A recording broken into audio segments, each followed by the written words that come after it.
start. Now, there is no other aspect of the rubber industry, namely the rubber producing industry, which has been entirely left out of the consideration of this bill, that is the rubber manufacturing industry.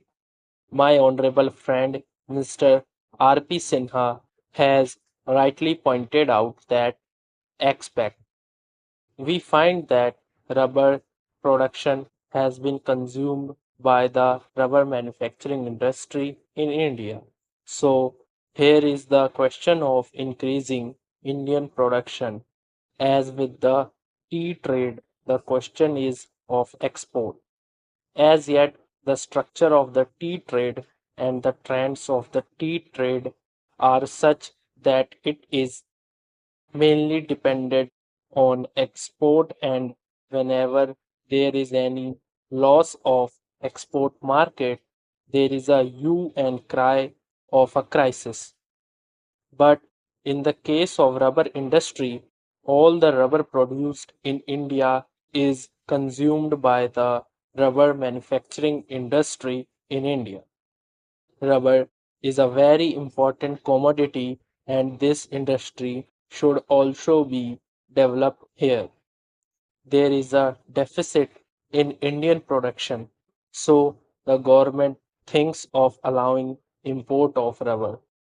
If the production of rubber is increased by 27,000 tons a year, that will be consumed in India. That is all very true. So, my point is that in connection with the development of the rubber industry, we cannot leave the rubber manufacturing industry out of our consideration. These are closely connected with one another. Coming to the question of the rubber manufacturing industry, my friend Mr. R.P. Sinha has rightly pointed out that it is almost dominated mainly by foreign companies. The rubber manufacturing industry in India produces various types of rubber goods from tires to waterproofs and other rubber materials.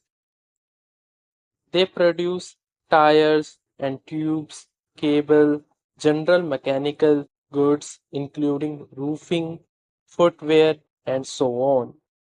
But the predominant position in the rubber manufacturing industry is acquired by Messrs. Dunlop Rubber Company.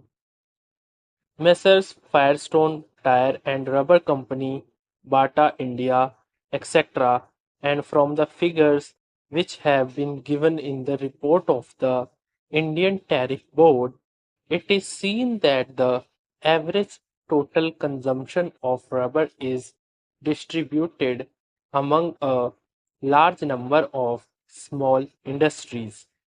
Here also, the question that arises is this: how should we treat these concerns, these big, gigantic things? Sir, I have not studied the condition of labor in these industries of Messrs. Dunlop, Firestone, and Goodyear Company. Therefore, just now I am not in a position to give you the picture of their condition, but the question is that from the price of rubber in India in relation to the world price of rubber, these people are mostly benefiting. Thank you. Stop.